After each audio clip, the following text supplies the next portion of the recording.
porque están esperando que vayamos a Deuteronomio y hoy vamos a hacer una pausa en nuestro estudio de Deuteronomio. Hemos estado estudiando una serie de leyes y justo hay un punto de quiebre y vamos hoy a hacer una pausa dentro de todo esto. La semana que viene vamos a seguir con más leyes para la vida del pueblo de Israel, pero lo que quiero ahora en realidad es que abran todos sus himnarios. ¿No trajeron el himnario? No tenemos... Sí, todos tienen el himnario ahí al frente, lo tienen adentro de sus Biblias. Vamos a abrir en un salmo. Los agarré. Todos me dicen, no tenemos himnario en la iglesia. ¿Cómo que no? Ahí en tu Biblia lo tenés. Hace un par de semanas estuve con los jóvenes compartiendo un salmo y los jóvenes van a tener una doble oportunidad de escucharlo, porque vamos a abrir en el Salmo 146 y vamos a estar esta mañana estudiando este pasaje juntos. El libro de los Salmos es un libro único en toda la Biblia por muchas razones. Claro, el libro de los Salmos, por ejemplo, es el libro más largo de toda la Biblia. Tiene el capítulo más largo de toda la Biblia, el Salmo 119. Tiene el capítulo más corto de toda la Biblia. Si vos dividirías la Biblia en capítulos, el capítulo central de toda la Biblia es el Salmo 118. El versículo, si dividirías en versículos toda la Biblia, el centro de toda la Biblia es también el Salmo 118. O sea, el libro de Salmos tiene muchas particularidades, pero una de las particularidades muy interesantes de este libro es que no lo escribió una persona para una audiencia, como muchos de los demás libros. El libro de los Salmos se escribió en un periodo de aproximadamente 1000 años. El primer salmo lo escribió Moisés en el año 1400 a.C. Y el último salmo, aunque no estamos 100% seguros, hay algunos salmos que no tienen su autor, pero se está bastante seguro que se escribió en el tiempo del regreso de Israel a la tierra después del cautiverio, alrededor del 400 antes de Cristo. O sea, 1000 años, desde el primero hasta el último. El libro de los Salmos es el himnario del pueblo de Israel. Y aunque se escribió en diferentes periodos, tiene una unidad asombrosa, porque en realidad hubo un solo autor divino, Dios, que dirigió a todos los autores que participaron en escribir el libro de los Salmos. En realidad, nosotros tenemos un libro que se llama el libro de los Salmos, pero en el original, en la Biblia hebrea, en realidad tenían 5 libros. Probablemente por el tamaño, era imposible meter en un solo rollo todo lo que vos tenés acá. Y también por el uso que tenían estos salmos, al final de compilar todo, quedaron 5 libros, donde se distribuyeron todos los salmos. Y los salmos no se acomodaron acá cronológicamente, o sea, el Salmo 1 no es el primero que se escribió, sino que se acomodaron por temas. Y los que acomodaron el libro pensaron en acomodarlo para que el pueblo de Israel tuviera a mano el recurso para poder cantar. Así que están acomodados usualmente de acuerdo a cómo se usaban estos salmos. Y estos salmos se usaban de diferentes maneras, en diferentes momentos de la vida del pueblo. Algunos de estos salmos servían para que la gente cante sola en su casa, y otros salmos servían para que cuando venían y se reunían como pueblo, cantaran esas canciones. Algunos de esos salmos se cantaban solo en una fecha específica. Por ejemplo, recién cantamos una canción y vos seguro que pensaste, pero no sabía que llegó Navidad. Y dijiste, ¿qué pasó? La última que cantamos, esta canción se canta en Navidad siempre. Claro, nosotros también tenemos canciones que cantamos en una fecha específica. Israel tenía así también. En ciertas fechas, ciertas canciones. Y otras canciones se cantaban en ciertos momentos. Por ejemplo, cuando viajaban en el peregrinaje hacia Jerusalén para celebrar las fiestas, en el camino había algunas canciones que se cantaban que eran las canciones de ascenso. Eran las canciones que se cantaban yendo hacia la ciudad de Jerusalén. Y todas esas canciones anticipan cuando lleguen ahí y se encuentren con todo el pueblo de Israel y alaben juntos al Señor. Así que hay diferentes clases de canciones en este salmo. Pero en todos los casos, cada vez que vos vas a un salmo y lees un salmo, lo que sucede es que vos como que te estás uniendo a todos los salmos que han cantado estas canciones a través de todos los siglos. O sea, este mismo salmo que vos vas a leer hoy fue el salmo que muchos creyentes lo cantaron en diferentes situaciones, en diferentes épocas de la vida. Y en todos los casos, estos salmos han sido la expresión de ese corazón que ama a Dios, que alaba al Señor y que confía en el Señor y que hace estos clamores a Dios. Y en eso te das cuenta de que somos todos parte de una misma gran familia, del pueblo de Dios. Que tenemos un mismo afecto y un mismo deseo por Dios. Esto hacen los salmos, dan ese sentido de unidad a todo el pueblo de Dios. Como les decía, el salmo que vamos a leer ahora está al final del libro. No está al final porque se escribió al final, pero está al final porque el que acomodó los salmos creyó que era el mejor lugar donde ponerlo. Porque cada libro de los salmos, los 5 libros que tiene el libro de salmos, cada uno, cuando termina el libro, hay un salmo especial que se llama una doxología. Se llama así porque es una acción de alabanzas a Dios. Son palabras de adoración a Dios. Es como que durante las canciones se van acumulando sentimientos y cuando llegas a la última canción, como que explota todo, ¿cierto? Y hay que decirlo con toda la fuerza. Es como cuando estamos cantando y viste que hay algunas canciones que empiezan más despacito y cada vez más fuerte, más fuerte, más fuerte y terminan, ¿no es cierto?, todos cantando con toda la fuerza. El libro de los Salmos lo acomodaron así.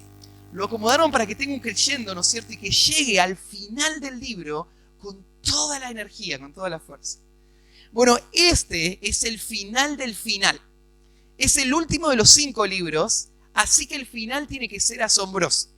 Y en el final del final aparecen todo un grupo de salmos, que no es uno solo, sino que son todos estos salmos que están acá en la última sección, que tienen este gran fin, estos arrancando en el Salmo 146 que vamos a leer ahora, hasta el 150, son todos salmos de doxología, son todos salmos de alabanza al Señor.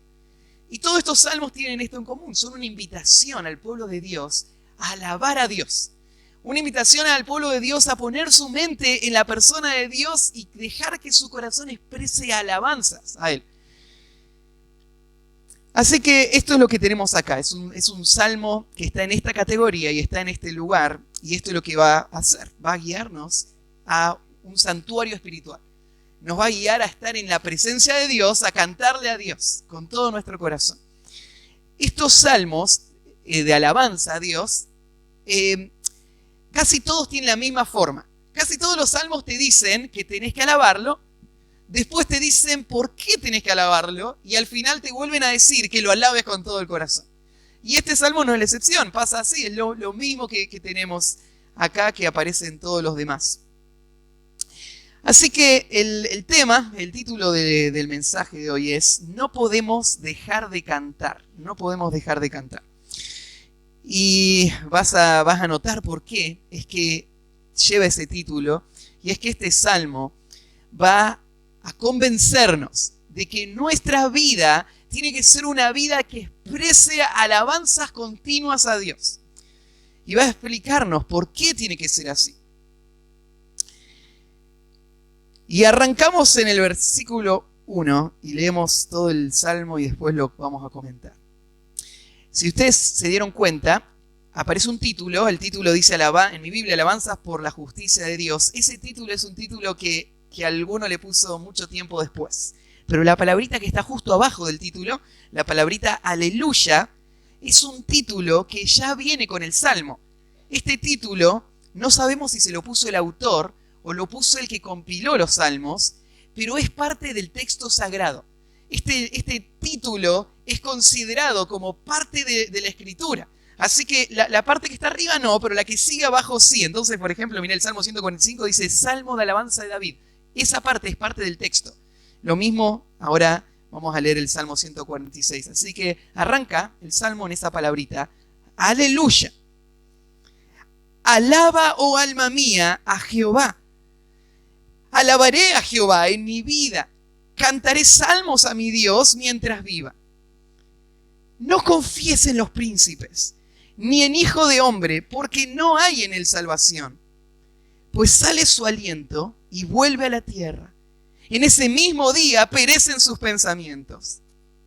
Bienaventurado aquel cuyo ayudador es el Dios de Jacob, cuya esperanza está en Jehová su Dios, el cual hizo los cielos y la tierra, el mar y todo lo que en ellos hay, que guarda verdad para siempre, que hace justicia a los agraviados, que da pan a los hambrientos. Jehová liberta a los cautivos, Jehová abre los ojos a los ciegos, Jehová levanta a los caídos, Jehová ama a los justos, Jehová guarda a los extranjeros, al huérfano y a la viuda sostiene, y el camino de los impíos trastorna. Reinará Jehová para siempre, tu Dios, oh Sión, de generación en generación. Aleluya. Sé que es distinto leerlo que cantarlo, pero hoy solo lo vamos a leer. El pueblo de Israel cantaba eso que acabo de decir. Y al cantarlo, ¿no es cierto?, se podía percibir mucho más del sentido que tenían todas estas líneas, en las emociones que transmitían. Porque todas estas canciones hacían eso, ¿no es cierto?, elevaban el corazón y no solamente informaban la mente. Y es difícil elevar el corazón solamente explicando algo. A veces solo necesitas esa música de fondo, ¿no es cierto? Pero bueno, espero que Dios haga la obra en nuestros corazones y que podamos explicar este salmo y que vos puedas sentir lo que el salmista está queriendo transmitir, de cómo tenemos que pensar en Dios y cómo tenemos que alabarlo a Él. Así que arranca todo con esa palabrita, aleluya. Es una palabra preciosa que aparece muchas veces en el libro de los Salmos y en otros textos también. Pero es una palabra que ya ha desgastado. Hoy se usa tristemente, hasta de forma irreverente. Hoy la gente la usa, ¿no es cierto?, para cualquier razón, hasta para jugar y reírse de algo, ¿no es cierto? Aleluya, te dicen. Pero la palabra originalmente es una palabra muy sagrada, muy valiosa, muy importante, porque la palabra en sí es un llamado, la palabra significa alabado sea el Señor, alabado sea Dios. La palabra aleluya tiene el nombre de Dios incluida ahí, ¿sí? Entonces es una palabra importante, no es cualquier cosa. Y es una invitación a venir y alabar a Dios. ¿Qué es alabar a Dios? Bueno, recién lo hicimos, ¿no? Cantábamos canciones. Pero alabar a Dios no es solo la melodía. Alabar a Dios tiene que ver con el corazón. También está acompañado con música, ahora vamos a ver. La música es una parte importante de la alabanza, pero la alabanza tiene que ver con una actitud del corazón, que se expresa con palabras de la boca, que le van a decir a Dios cosas hermosas, le van a decir lo que vos creés en cuanto a Dios y le vas a engrandecer por eso. Vas a alabarlo, vas a señalar sus virtudes, sus cualidades y le vas a decir todo lo que Él significa para vos. Esa palabrita lo que está diciendo es que esto debe pasar. Esto debería ser la norma, esto debería ser la vida del creyente. Un corazón que piensa así de Dios y un corazón que se alegra en Dios. El problema es que vivimos en un mundo que tironea nuestra atención. Un mundo que nos distrae de Dios. Un mundo que nos atrae hacia competencias, donde otras cosas se vuelven preciosas, donde otras cosas se vuelven mi fuente de seguridad, donde otras cosas se vuelven, ¿no es cierto?, en lo que yo pienso constantemente. Pero el salmista está diciendo, no, pueblo de Dios, alaben a Dios. Aleluya, alaben a Dios. Y de esto se trata este salmo. Podríamos decir, es el tema de este salmo. Y la palabra aleluya va seguida, ¿no es cierto?, por el inicio del versículo 1, y sería el primer punto. Yo les dije, el Salmo lo que hace es decirnos que tenemos que alabar y después nos va a decir por qué. ¿Por qué tenemos que alabar? La primera razón por la que tenemos que alabar a Dios es porque hemos determinado hacerlo. Debemos alabar a Dios porque hemos determinado hacerlo. ¿Sabes qué? Alabar es un mandato. En realidad, en la Biblia, el mandato más repetido, la ley más repetida de toda la Biblia es justamente este, es la palabra cantad. Cantad se repite más veces que cualquier otro mandamiento de toda la Biblia.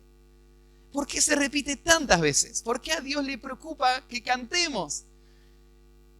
Bueno, es que Dios diseñó la música y Dios planeó el canto para que tenga un resultado crítico en nuestra vida espiritual. Dios, la música existía antes de que exista el hombre. La música existió en el cielo, cuando sus ángeles le alababan. Es más, el director de música del cielo, el que guiaba a todos los ángeles a la alabanza a Dios, es uno que conocemos muy bien. Se llamaba Lucifer, el ángel de la luz. Y él estaba allá. Y el cielo cantaba a Dios. Y la música existía para alabar al Creador. Pero en el corazón de este ser se halló la maldad. Dice, en su corazón el foco de atención cambió. Dios ya no es el foco de atención, ahora Él es el foco de atención. Y ahora la alabanza que le corresponde a Dios, Él la quiere para sí. Y ese pecado que estuvo en el corazón de Lucifer ahora arrastró a todos estos ángeles y Satanás lo trajo al mundo. Y Satanás es un experto en la música. Lo sabemos, ¿no es cierto? Y lo podés ver en el mundo que te rodea. Excelentes músicos, ¿no? Y Satanás usa la música de una forma muy poderosa en nuestro tiempo, porque él sabe lo que la música es. Y él sabe para qué fue diseñada la música. Y él sabe el efecto que tiene la música en el corazón de una persona. Parte de ese efecto, hace la música o la alabanza hace que el corazón se enfoque. Que el corazón aprenda, que el corazón dependa, que el corazón se alegre en ciertas cosas. Y Satanás manipula y dirige todo eso hacia sí mismo. Tal como lo planeó desde el principio. A través de del deseo pecaminoso del hombre, Él lo dirige. Pero acá el salmista va a decir, la alabanza, alabar a Dios, es una decisión que cada persona debe tomar. Y mirad como dice en el versículo 1. Arranca diciendo, alaben a Dios. Pero el versículo de 1 después, Él lo va a hacer personal.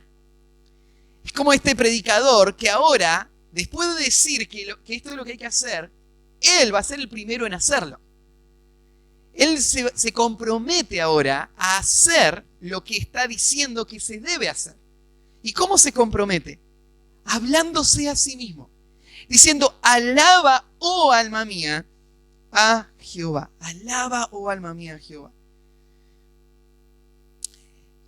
Todo el alma, ¿no es cierto? Todo el ser, todo su hombre interior, todos sus pensamientos, emociones y voluntad, todo el alma. Él está llamándola y convocándola a este cántico. Él está imaginándose en el medio de toda esta música y canciones que el pueblo de Dios va a levantar y Él estando ahí, Él liderando todo esto. Y es que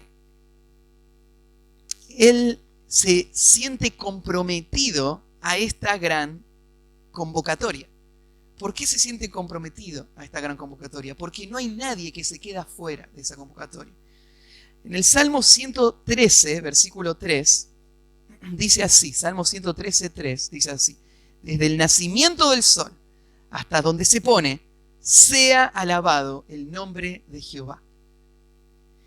Alabar a Dios es el llamado de Dios a toda su creación, a todas sus criaturas, a toda la humanidad. ¿Por qué? Porque para esto fue creada la creación. Toda la creación existe para la alabanza de Dios. Dios, cuando no existía nada y decidió hacer todo, ¿qué le movió a hacer todas las cosas? Bueno, fue el amor, fue el deseo de darse Él mismo a esta creación y ponerse Él como el mayor gozo y deleite de toda la creación. Así que Él creó todas las cosas con la necesidad de depender de Él. Él creó todas las cosas con la necesidad de alegrarse en Él. Él creó todas las cosas enfocadas en Él. Todas las cosas, si pudiéramos ver la parte espiritual de todo el universo, veríamos esto. Todas las cosas fueron creadas para Él. Todas las cosas fueron creadas para estar enfocadas hacia Dios, para mirar al Creador y esperar en el Creador, depender en el Creador, amar al Creador, disfrutar del Creador. Todo fue creado así. Por eso todos deben alabarlo a Él. Él tiene que ser el centro de todas las cosas. Y el salmista no es la excepción. Así que él se va a decir a sí mismo que tiene que alabar a Dios.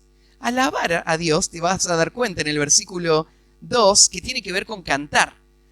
Alabar no es solamente una actitud, no son pensamientos, sino que se expresa en cánticos, alabar. Entonces cuando acá está diciendo que alabes, está diciendo que tenés que cantarle a Dios, cantarle a Dios.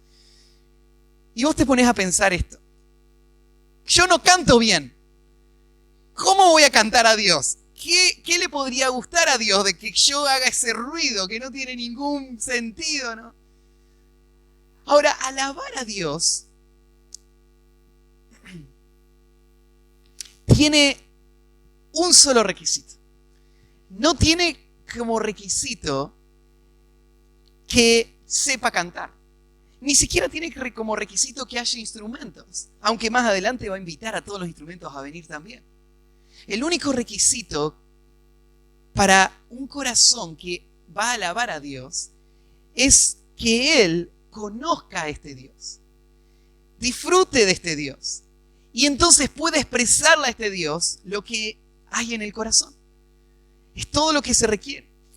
O podríamos decirlo así, se requiere un corazón que ha conocido la salvación de Dios, la grandeza de Dios, el poder de Dios, y que entonces le va a poder expresar todo esto a Dios. Entonces el salmista se lo dice a sí mismo. Se obliga a él mismo a enfocarse en Dios y a alabarlo a Él. El versículo 2 agrega sobre esto y dice, ahora el compromiso. Él se lo dice y después acepta el compromiso y dice, alabaré a Jehová en mi vida. Esto es una decisión que él toma.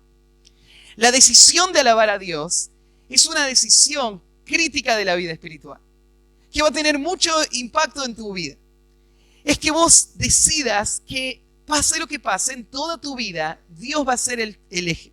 Y vos vas a mirar a Dios con gratitud, vas a mirar a Dios con gozo, vas a mirar a Dios con dependencia, vas a alabar a Dios con tus palabras. Y esto va a decir el salmista, yo voy a alabar a Dios, y usa dos expresiones. Primero, dice, alabaré a Jehová en mi vida. Esa palabra en mi vida, esa frase en mi vida, lo que en primer lugar vos te das cuenta que está diciendo es que su vida va a ser una gran alabanza. Alabaré a Jehová en mi vida. Lo que está diciendo es que si yo pudiera mirar toda mi vida, yo quisiera que toda mi vida esté marcada por eso. De principio a fin, mi vida va a alabar a Dios. En la frase también, la forma en la que se puede entender eso, en el idioma original, en hebreo, podría estar refiriéndose no solamente a toda la vida, sino con todos los aspectos de mi vida. Lo que estaría diciendo acá el salmista es que voy a alabar a Dios con mi vida. La idea es que cada aspecto de mi vida, cada cosa que hago, va a ser hecha para alabar a Dios. Pero pensé en esto, mi vida. ¿Qué es la vida? La vida, el salmista entiende de que no es eterna. La vida se define, ¿no es cierto?, por el momento en el que comenzó y el momento en el que va a terminar. Esa vida presente en este mundo, un día se va a acabar. Y el salmista está mirando toda esa vida. Y él está pensando, toda esa vida tiene que estar enfocada en alabar a Dios. Ahora, para poder decir eso, vos tenés que saber esto. La vida va a cambiar. La vida va a traer muchas situaciones Va a haber momentos donde todo va a ser, ¿no es cierto? Los pajaritos van a estar cantando alrededor, las flores floreciendo, el sol despejado. Y hay momentos donde va a haber tormenta, donde va a estar oscuro. Hay momentos de salud, hay momentos de enfermedad. Hay momentos de aplauso y hay momentos de crítica. Hay momentos, ¿no es cierto?, donde hay amistad y compañía y hay momentos donde hay persecución y dolor. Hay muchas cosas en la vida. Lo que este salmista está diciendo, cuando está diciendo voy a alabar a Dios en mi vida, él está diciendo yo lo voy a alabar en todas las circunstancias de mi vida. En todo lo que pase de mi vida. Ahora, ¿cómo se puede hacer eso? Se puede alabar a Dios toda la vida. Se puede. ¿Cómo? Hay momentos donde no siento deseo de alabar a Dios, ¿no? Hay momentos donde mi corazón no quiere cantar. Mi corazón está en lamento, en angustia. Acompáñenme a un pasaje ahí en Habacuc, capítulo 3, versículo 17. Habacuc 3, 17.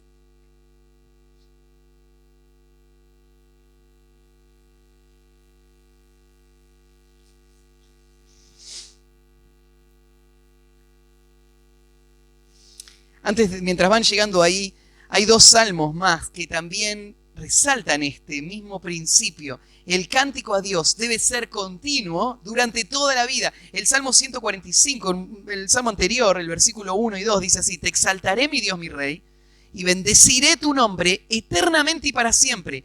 Cada día te bendeciré y alabaré tu nombre eternamente y para siempre. Cada día.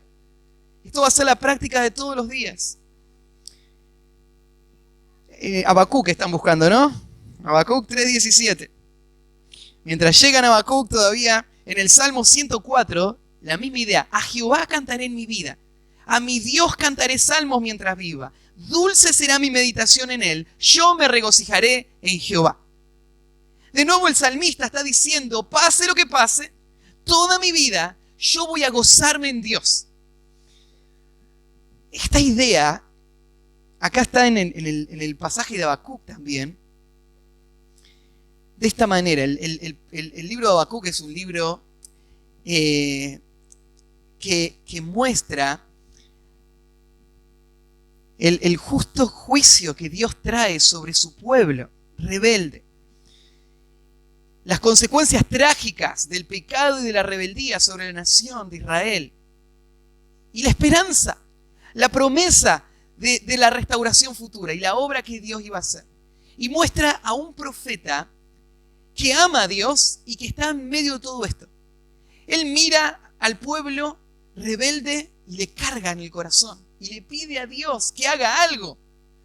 Y Dios dice, bueno, lo que voy a hacer es traer a los enemigos y van a hacerle todo esto. Y ahora él dice, no, Dios, ¿estás seguro? Todo esto vas a hacerles. Y vas a usar a esta gente. Y él está mirando todo esto que Dios le está mostrando que va a traer a este pueblo. Pero al final del libro, él va a pensar esto mismo que el salmista pensó. Se vienen momentos difíciles, pero él va a decir así: aunque la higuera no florezca, ni en las vides haya fruto, aunque falte el producto del olivo, y los labrados no den mantenimiento, y las ovejas sean quitadas de la majada, y no haya vacas en los corrales, con todo yo me alegraré en Jehová, y me gozaré en el Dios de mi salvación. Jehová el Señor es mi fortaleza, el cual hace mis pies como de ciervas, y en mis alturas me hace andar. En medio de todas esas circunstancias, su corazón está firme en la persona de Dios. Él piensa algo en cuanto a Dios, que él dice, en esto me voy a firmar, y por eso me voy a gozar. Ahora, no sé si alguna vez te diste cuenta que ahí no termina lo que dice el pasaje. Abajo hay una línea más. La línea dice, al jefe de los cantores sobre mis instrumentos de cuerda. Esa segunda parte sobre mis instrumentos de cuerda parece que lo que está diciendo es que esto hay que cantarlo con guitarra. No, con guitarra no, con arpa. Con un instrumento de cuerda hay que cantar este instrumento. Entonces, lo que tenés ahí es una canción. Es un hombre que está cumpliendo lo que el salmista dijo en el Salmo 146. El salmista dijo, yo voy a cantar a Dios toda mi vida. Las canciones que le voy a cantar van a cambiar durante mi vida, ¿no? Pero voy a cantarle a Dios. Y acá Habacuc está diciendo, miren, yo voy a escribirle una canción para que ustedes canten cuando venga el juicio de Dios y esté toda la nación devastada. Es esta.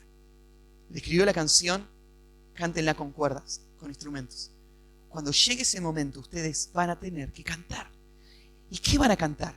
Van a cantar una canción de confianza en Dios. Una canción que va a mirar por sobre las circunstancias al Dios soberano que controla todas esas circunstancias, que las planeó y que las va a usar para el bien. Aunque ahora no haya nada de todo esto. No haya animales, no haya alimentos, no haya nada de todo esto. Yo me voy a alegrar en Dios. Él es mi fortaleza y Él es mi sostén. Si vuelven ahí al Salmo entonces 146, alabaré a Jehová en mi vida, cantaré salmos a Dios mientras viva. Mientras viva. Mi vida no va a durar para siempre. No sé cuándo se va a acabar, pero hay algo que yo voy a determinar. Mientras esté con vida, voy a alabar al Señor. Ningún momento, ninguna circunstancia, nada de lo que enfrente va a robarme esa oportunidad que yo tengo durante esta vida de alabar al Señor. Podríamos pensarlo así, voy a usar cada aliento que tenga. Y cuando llegue el último día y mi último aliento, voy a usar mi último aliento para alabar al Señor. Y cuando se gaste ese último aliento y ya no haya más aliento y muera, voy a despertar y voy a seguir alabando al Señor por toda la eternidad, mucho mejor de lo que jamás lo hice. Ese es el corazón de este salmista. Dios va a ser mi gozo, mi sostén, mi fortaleza, la base, la fuente y el sentido de toda mi vida. Lo voy a alabar cada día de mi vida. Entonces, ¿por qué debemos alabar al Señor? Porque hemos determinado hacerlo. Te pregunto, ¿vos has determinado esto para tu vida? ¿Vos has llegado a la conclusión de que eso se trata tu vida? De que para eso fuiste creado. De que eso va a ser lo que vas a experimentar el resto de la eternidad y que no podés desperdiciar ni un momento de tu vida sin alabar al Señor. Has llegado a esa conclusión. Y has tomado la decisión, como el salmista también, de alabar al Señor toda tu vida. Si es así, entonces, ahora hagámoslo. Hagámoslo en esta situación también, donde estás hoy. Y hacelo cuando lleguen las situaciones mañana. Cada día de tu vida, durante toda tu vida, alabemos al Señor. Segunda razón, ¿por qué debemos alabar al Señor? Debemos alabar a Dios porque no hay nadie más digno de recibirlo, de recibir esa alabanza, de recibir la adoración. No hay nadie más digno de recibirlo. El versículo 3 hace una transición. Acabo de decirme que debemos alabar y ahora el versículo 3 arranca con el no. No confíes en los príncipes. ¿Qué tiene que ver confiar? Tiene mucho que ver. Porque alabar tiene como propósito conectar tu corazón con Dios. Tiene que ver con afirmar tus pies sobre una roca firme, que es la persona de Dios, las promesas de Dios. Alabarlo es para eso. Pero en vez de alabar a Dios, el corazón lo que tiende es a mirar en otra dirección. Es buscar lo que solo Dios debe ser en otro lado.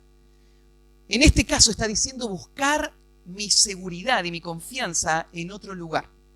¿En dónde la voy a buscar? Y dice, no confíes en los príncipes. No confíes. El llamado de alabar a Dios es un llamado de poner nuestra confianza absoluta en Él. Es lo que dice el Salmo 118, un poquito más atrás, en el versículo 8, dice así: mejor es confiar en Jehová que confiar en el hombre. Mejor es confiar en Jehová que confiar en el príncipe. Isaías 26, versículos 3 dice así: tú guardarás en completa paz a aquel cuyo pensamiento en ti persevera, porque en ti ha confiado.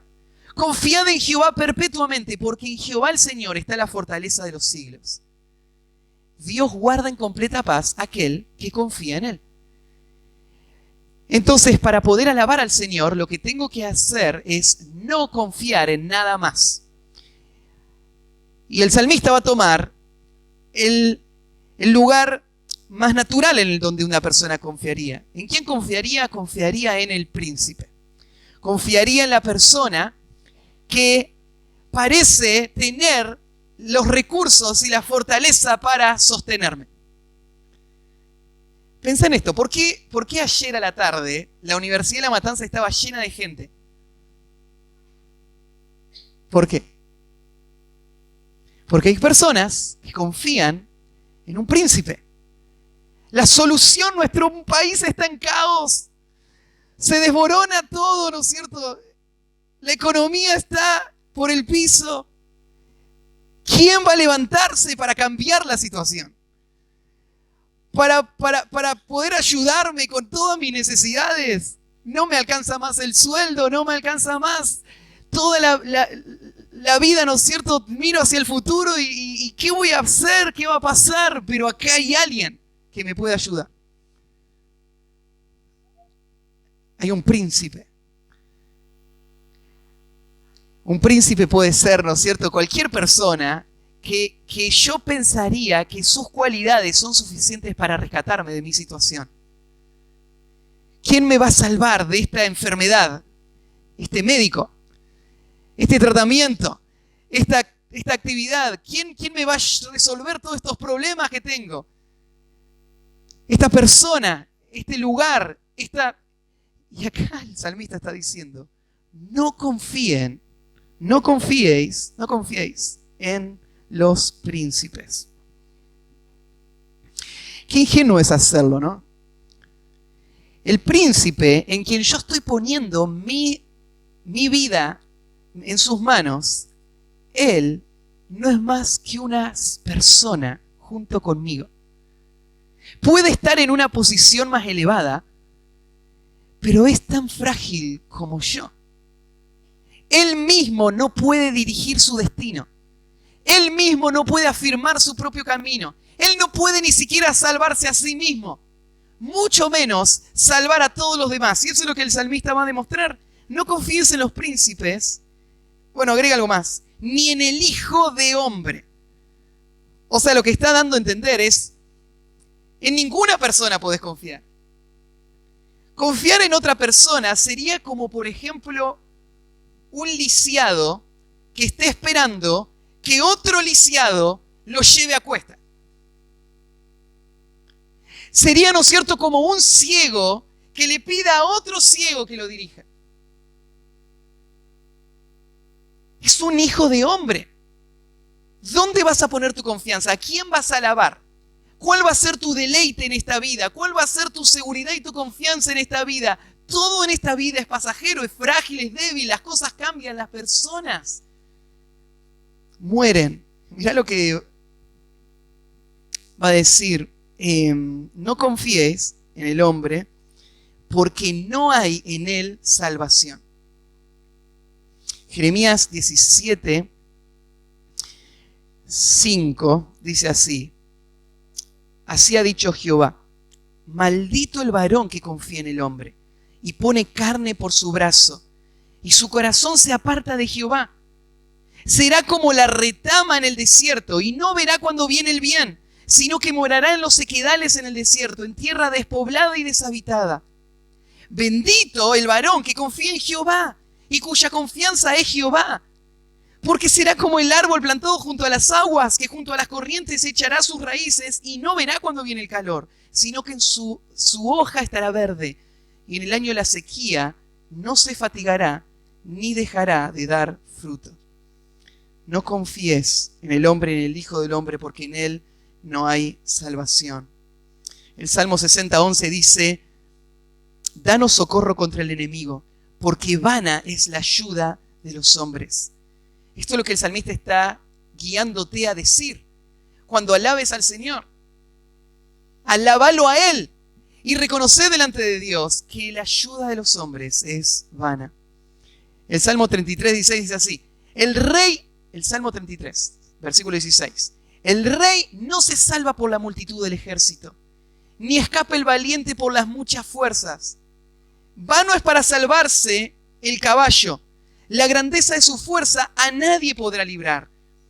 He aquí el ojo de Jehová sobre los que le temen, sobre los que esperan en su misericordia, para librar sus almas de la muerte y para darles vida en tiempo de hambre. Nuestra alma esperará a Jehová. Nuestra ayuda y nuestro escudo es Él. Por tanto, en Él se alegrará nuestro corazón, porque en su santo nombre hemos confiado. Sea tu misericordia, oh Jehová, sobre nosotros, según esperamos en ti.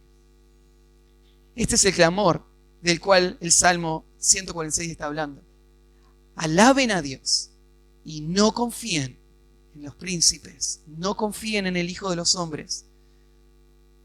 Agrega algo más para mostrar la necesidad de confiar en el príncipe. En el versículo 4 dice, pues sale su aliento y vuelve a la tierra. O sea, este hombre que parece tan grande, tan influyente, tan sabio, tan capaz, este hombre está colgando de un hilo, de un aliento. En un momento sale su aliento y aunque dirija la coalición de presidentes de Sudamérica, toda la esperanza que podría traer la unión de los países, sale su aliento. ¿Y qué es el hombre? Ese aliento ya no está, ya no hay nada. Hay un cuerpo que se entierra y la vida ahora sigue. ¿Cómo vas a confiar en un hombre? Sale su aliento y vuelve a la tierra. En realidad en el texto lo que dice, sale su aliento y vuelve, en el texto original dice, vuelve a su tierra. En el hebreo usa ahí la expresión de forma posesiva, a su tierra, vuelve a su tierra. Dando a entender que la tierra donde va a ir es suya. Es suya no porque le pertenece, es suya porque de ahí él es. Él salió de ahí y vuelve ahí. Es solo tierra esta persona, así que vuelve a su tierra. Está usándolo de forma irónica. Y después agrega una frase más. En ese mismo día perecen sus pensamientos. Esa persona tenía planes. No pensaba morir. Esa persona tenía ideales, tenía una forma de entender la vida y el mundo. Y sus pensamientos eran aplaudidos por muchos. Sus pensamientos eran seguidos por muchos. Y el día que murió, sus pensamientos, todos sus planes, todos sus proyectos, todo lo que él pensó, ahora murió con él. Así es el hombre. ¿Y en eso vas a confiar? Eso es lo que te va a producir ansiedad, ¿no es cierto? El no saber quién va a ser el próximo. El no saber quién te puede ayudar, en qué lugar, qué persona, qué consejo, todo eso te afana. Te digo una noticia, nadie de ellos te puede ayudar. Son tan frágiles como vos. Su vida está en su aliento y su cuerpo va a la tierra y toda su grandeza, sus pensamientos se desvanecen. Así es el hombre. Por eso, alaba a Jehová. Alaba a Jehová. Porque no hay nadie más digno de recibirlo. Y ahora, la tercera parte, ¿por qué debemos alabar a Jehová? Porque hay gran gozo en hacerlo. Porque alabar a Jehová va a llenar de sentido, de significado, de deleite mi vida. Y todo esto lo dice en el versículo 5. Mira, arranca de ahí en adelante, termina todo con esta sección. Esta última sección lo que va a hacer es mostrarte que Dios es digno de ser alabado. Por lo que Él es. Toda esta sección es una sección de teología propia. Nos pasa por 9 distintas características de Dios, atributos de Dios, que nos hablan de quién es Él. Y todo esto lo pone en un solo paquete y te está diciendo, mira, este es el Dios que tenés que alabar. Este es el Dios que merece ser alabado y este es el Dios que puede llenar de sentido, seguridad, gozo y deleite perpetuo a cualquier persona que pone su confianza en Él. Este es el Dios.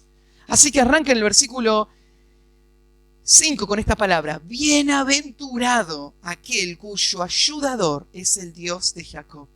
Esta palabrita bienaventurado Es una palabra muy repetida en los Salmos. Aparece 25 veces en el libro de los Salmos. Y es una palabra clave de todo el libro porque es la palabra con la que se inaugura todo el libro de los Salmos. El Salmo 1, ¿se acuerdan que yo les dije que el Salmo 1 no fue el primero que se escribió? Pero los salmistas, los que acomodaron los salmos, lo pusieron al principio de todo por una razón. El Salmo 1 es la piedra fundamental de todos los demás salmos. El Salmo 1 nos da el tema de todos los salmos, nos da el sentir de todos los salmos y nos prepara para escuchar todos los salmos. Y el Salmo 1 comienza hablando de quién va a ser bienaventurado. Todo el libro de los Salmos tiene como fin guiarte a entender cómo es la vida dichosa, dónde está esa vida.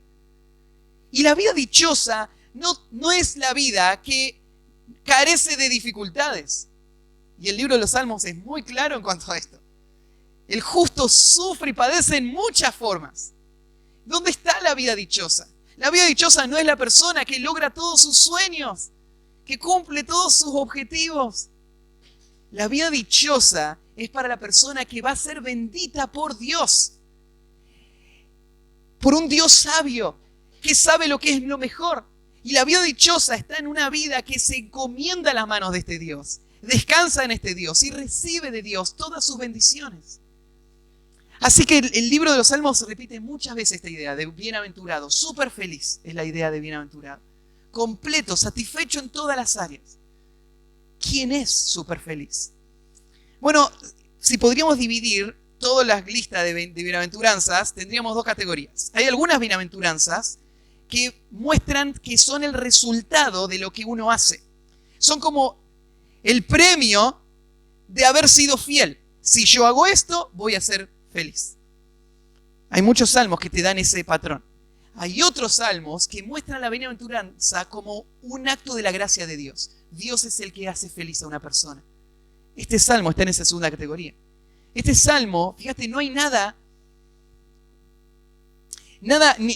que el hombre hace. Solo encomendarse en las manos del Dios que satisface, el Dios que llena, el Dios que sostiene. Y por eso dice, bienaventurado, súper feliz, aquel cuyo ayudador es el Dios de Jacob, el ayudador. Esta expresión de ayudador tiene que ver con la obra que Dios hace en el presente. Tiene que ver con las situaciones que yo vivo y el Dios que está presente ayudando. Y este salmista está pensando esto.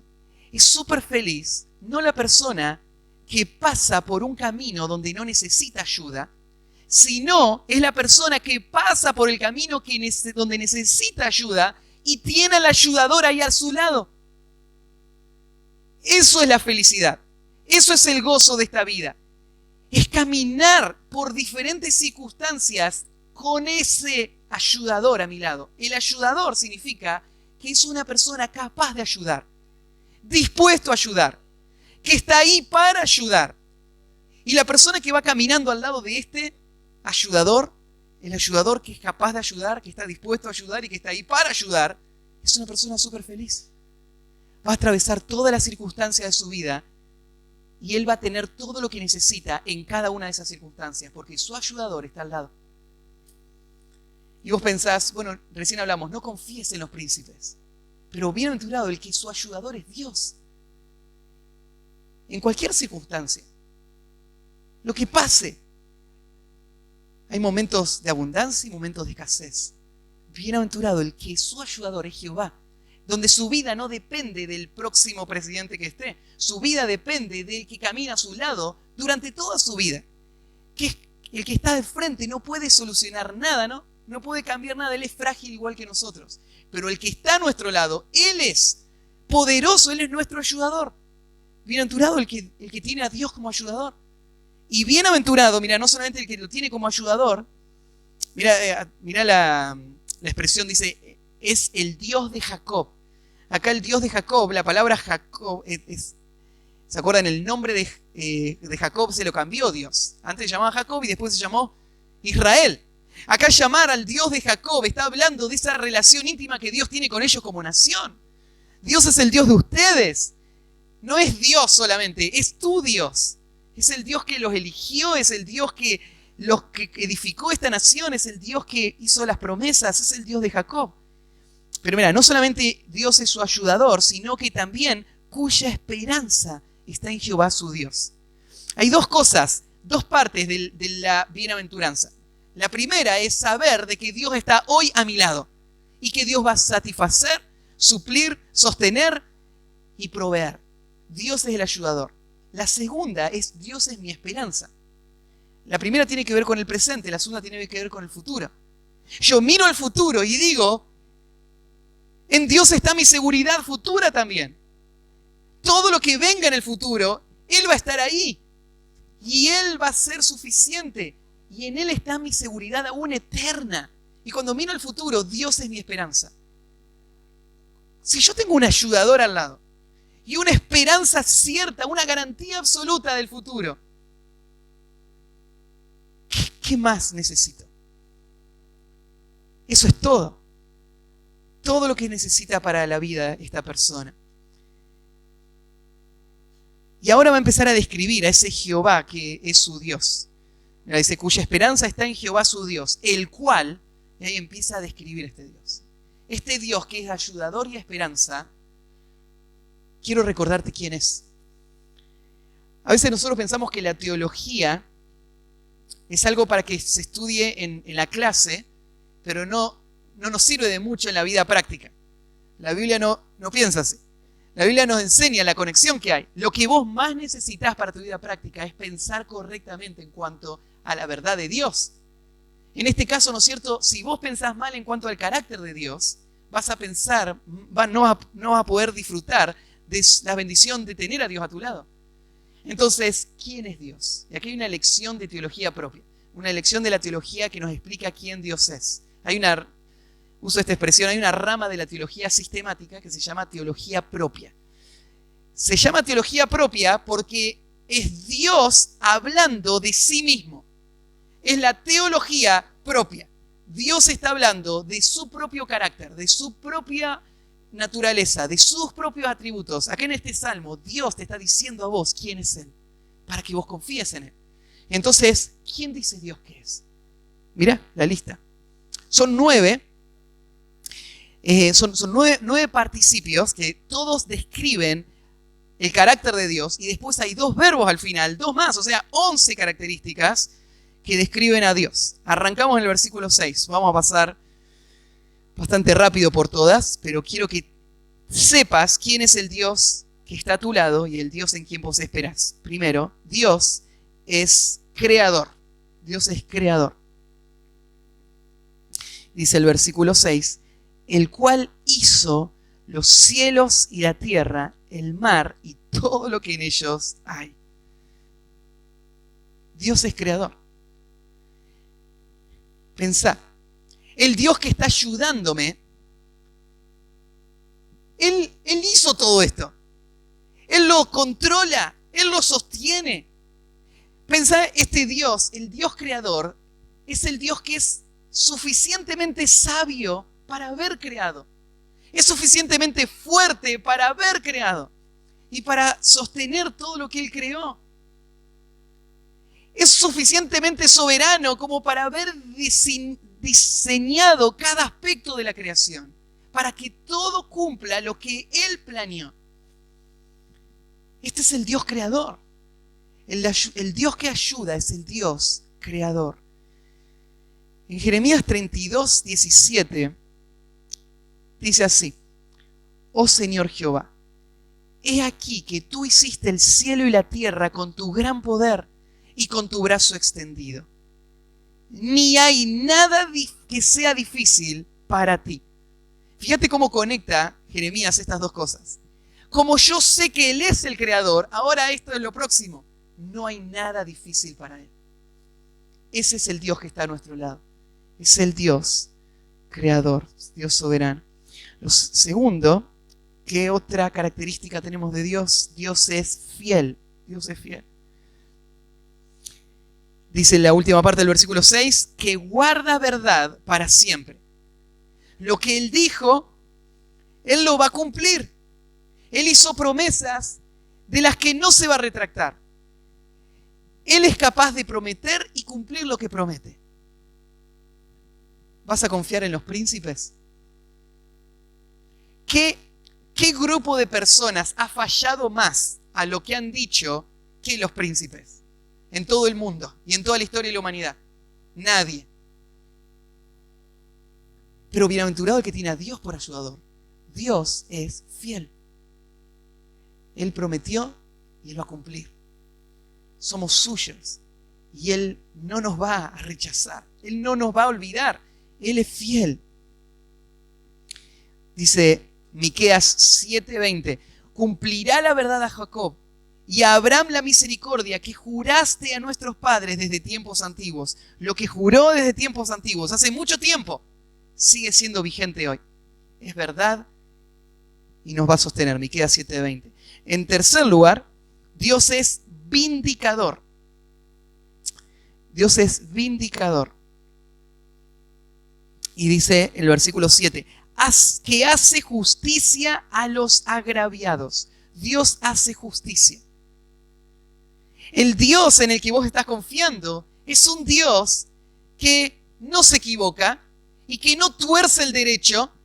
Es un Dios que es completamente justo y que Él asegura que Él va a hacer justicia en todos los casos. En nuestra vida pasamos por toda clase de circunstancias que nos parecen injustas.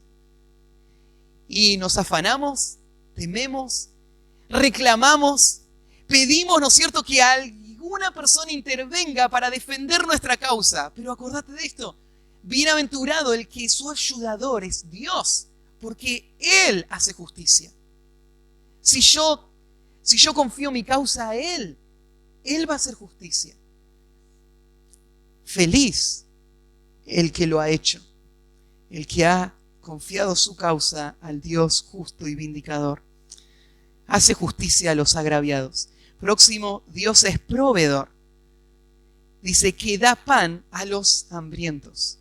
Dios es proveedor. Él da pan a los hambrientos. Mira, Dios no solamente provee, Dios es proveedor.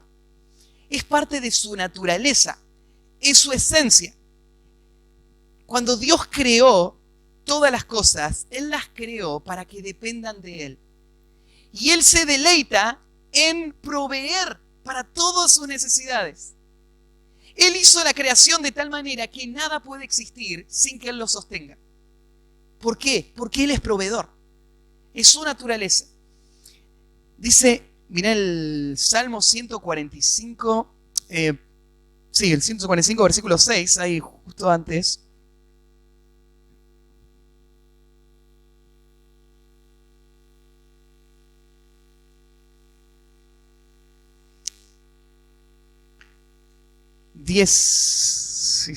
Perdón, tengo mal la cita, es el versículo 14, estaba tratando de encontrar la referencia. Versículo 15 vamos a leer, Salmo 145, 15. Dice, los ojos de todos esperan en ti, y tú le das su comida a su tiempo. Abres tu mano y colmas de bendición a todo ser viviente. ¿Viste? El salmista está afirmando esto que acabo de decir antes, que toda la creación depende de Dios. Jesús usó estas expresiones para hablarle a sus discípulos también, ¿no? Él le dijo, miren las aves. No trabajan, no juntan en granero, y vuestro Padre Celestial las alimenta. Jesús está haciendo eco a lo que está diciendo el salmista. Cada gorrión que come en el mundo, el que lo está alimentando es Dios. Dios está alimentando toda su creación. Y Jesús le está diciendo, le dice a sus discípulos, miren, si Él alimenta a los gorriones, ustedes valen mucho más que esos gorriones. ¿Por qué se afanan? Dios es proveedor, es su naturaleza. Bienaventurado quien su ayudador es Jehová, porque Jehová es proveedor. Nadie que confía en Jehová es defraudado. Él sostiene, Él provee. Él es libertador, próximo. Él es libertador. Antes de pasar al próximo, se dan cuenta de que hay un quiebre acá, del versículo, de la próxima línea, del versículo 7, Jehová liberta, ¿no es cierto?, hasta el final.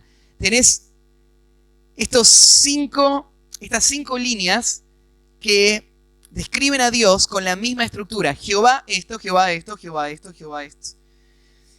Todas estas 5 líneas están agrupadas porque están mostrando un aspecto de Dios que va mucho más allá del mundo físico. Porque Dios es el ayudador de las personas en toda la vida física que ellos experimentan. Pero Dios es el ayudador del hombre en una necesidad mucho más profunda que el hombre tiene, que son las necesidades de su alma. Y en todo esto, Dios es suficiente también. Dios es la esperanza y Dios es la seguridad de todas las personas en ese ámbito.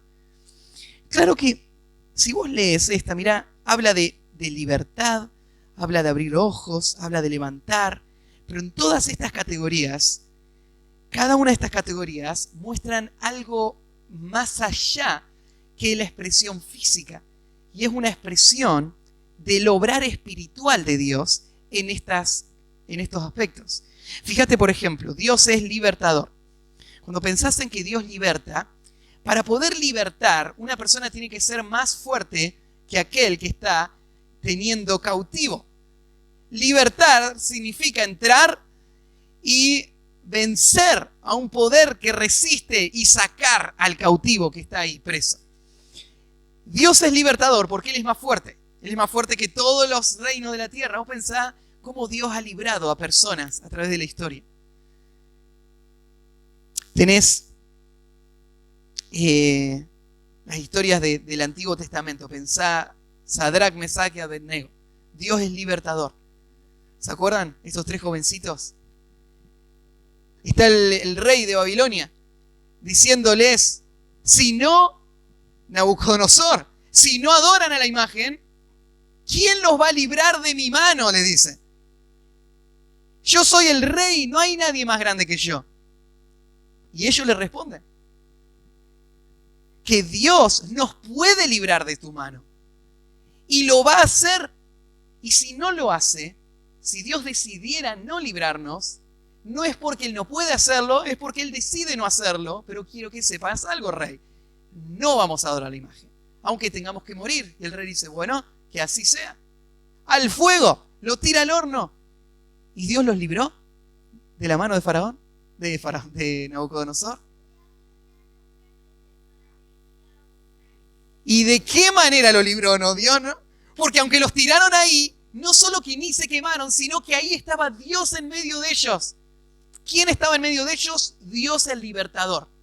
Dios el que liberta a su pueblo. Dios tiene poder para libertar. Bienaventurado el que confía en el Dios que liberta.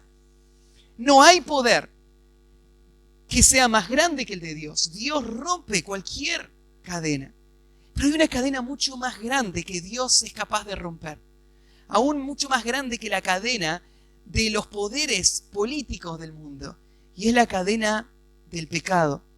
¿Saben que Jesús, cuando empezó su ministerio, Él fue un día a una sinagoga? Era el lugar donde se juntaban los judíos piadosos a escuchar la ley. Y a Jesús le dieron la oportunidad de pararse al frente y abrir el rollo de Isaías y leer.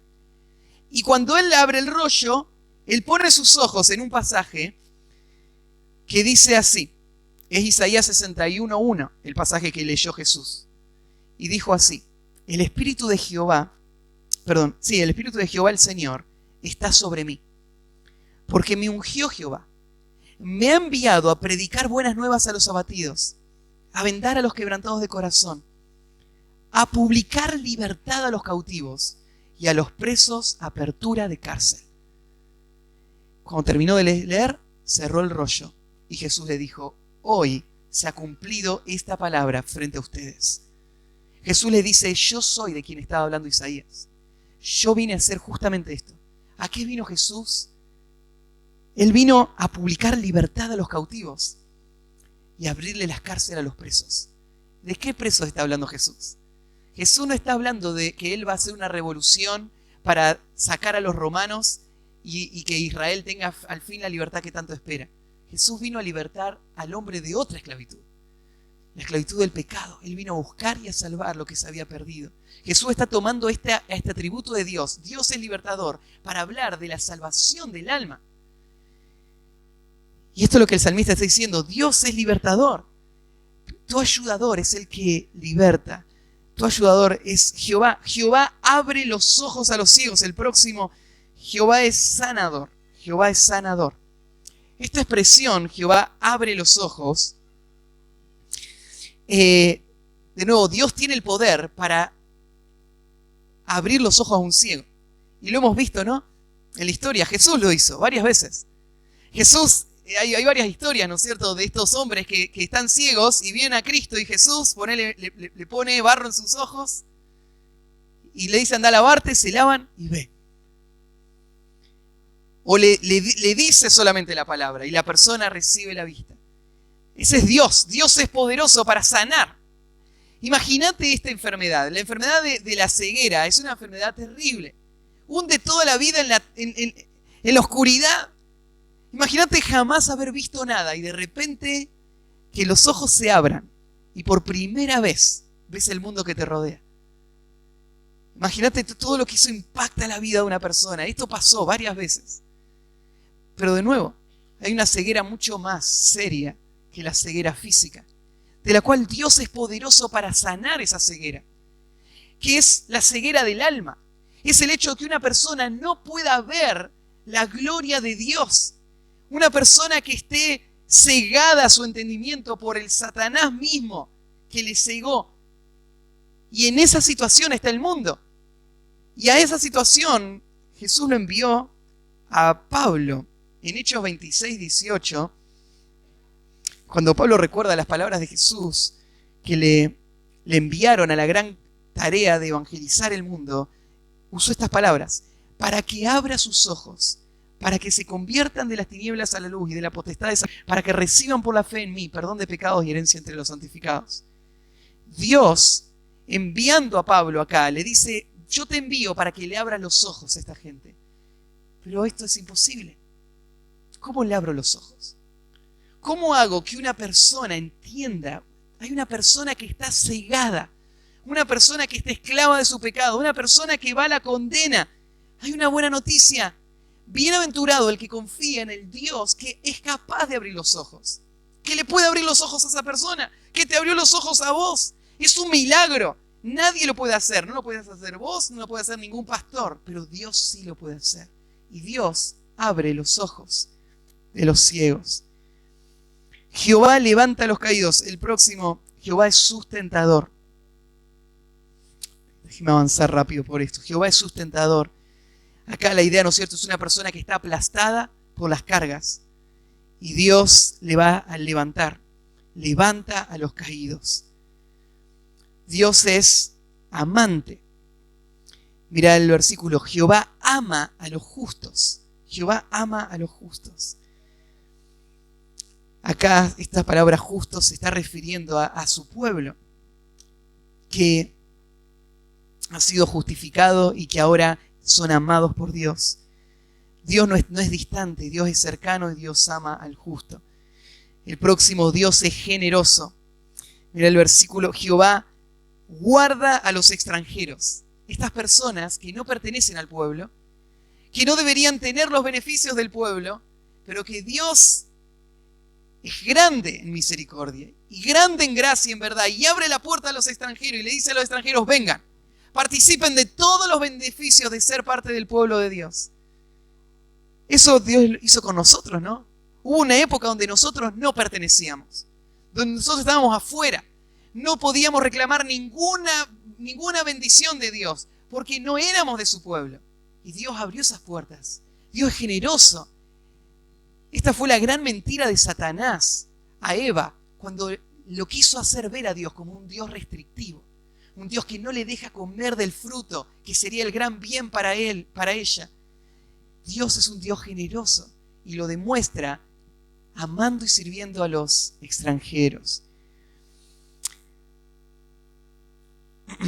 Bueno, y ahí terminan los participios. Hay dos verbos más que serían los que siguen. Dios es defensor y Dios es juez.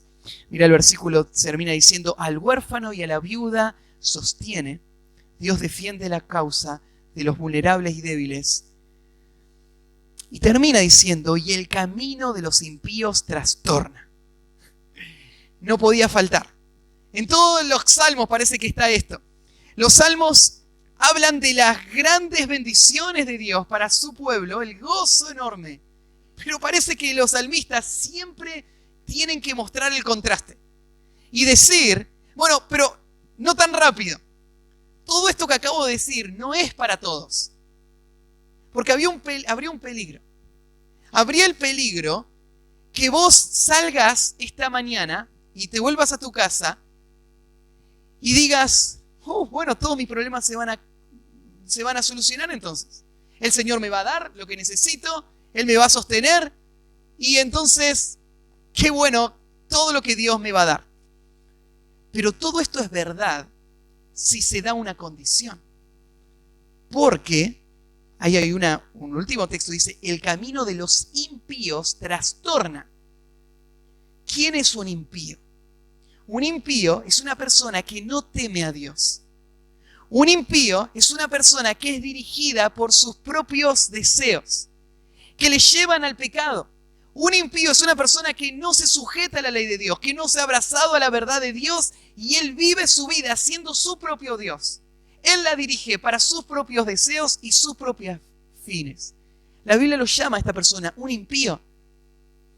Esta persona no va a tener a Dios como ayudador, ni esperanza, todo lo contrario.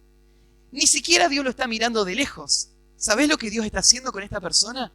Dios está activamente llevándolo a su destrucción. Dice este versículo, el camino de ellos Dios lo trastornará. Dios mismo te va a llevar a tu destrucción por un camino de destrucción.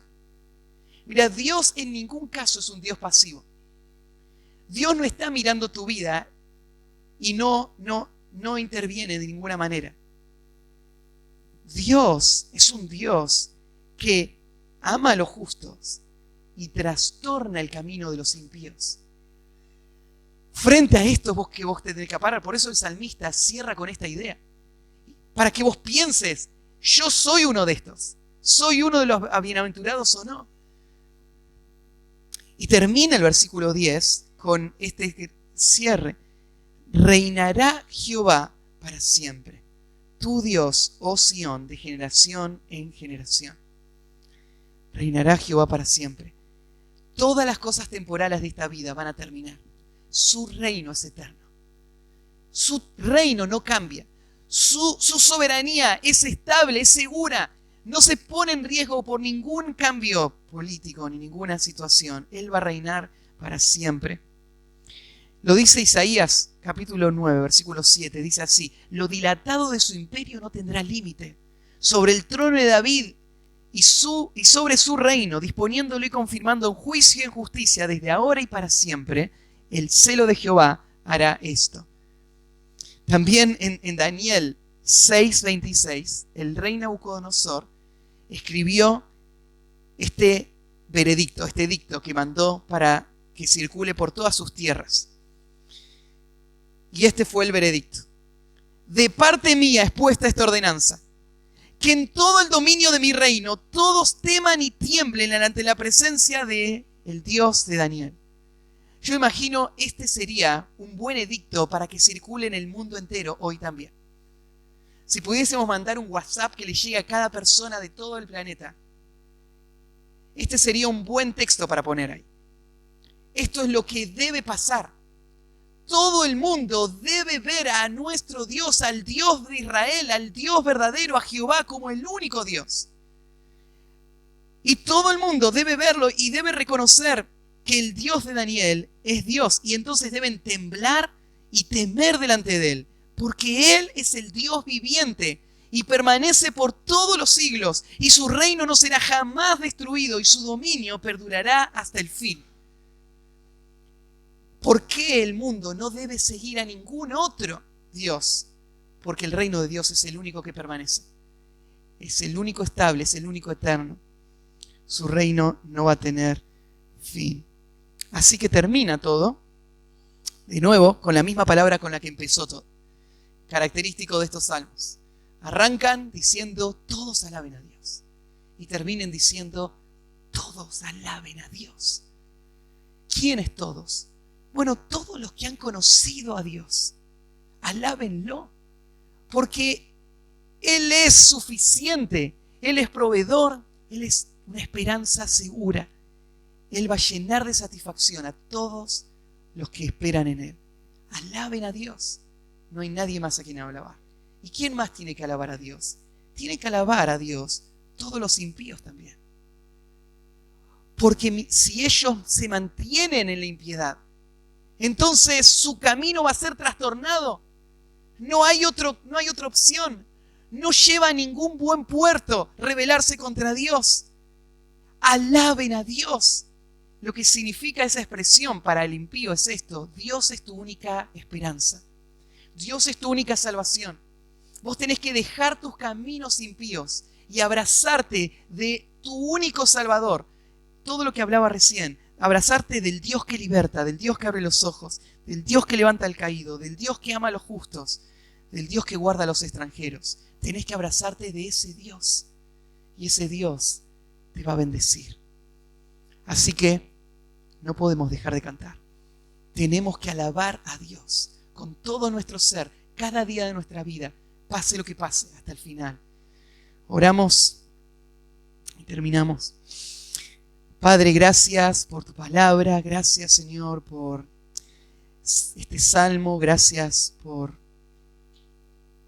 tu persona, porque, Señor, ahí está la fortaleza de los siglos, la roca de nuestra salvación, la seguridad de nuestra alma, Señor, eres tú, y en ti podemos apoyarnos y tener seguridad eterna.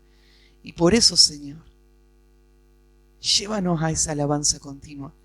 Haz que nuestro corazón te mire a ti y solo a ti, que se deleite en ti, que confíe en ti, que se apoye en ti, que te diga a ti todo lo que tú eres cada día hasta el final, Señor. Mantén nuestro corazón ahí, y cuando esta vida termine, llévanos, Señor, a esa adoración eterna donde tú vas a ser el centro de todo y todos nosotros vamos a mirarte a ti y alabarte por toda la eternidad. Te encomendamos a ti esto, Señor, hazlo para tu gloria. En el nombre de Jesús, amén.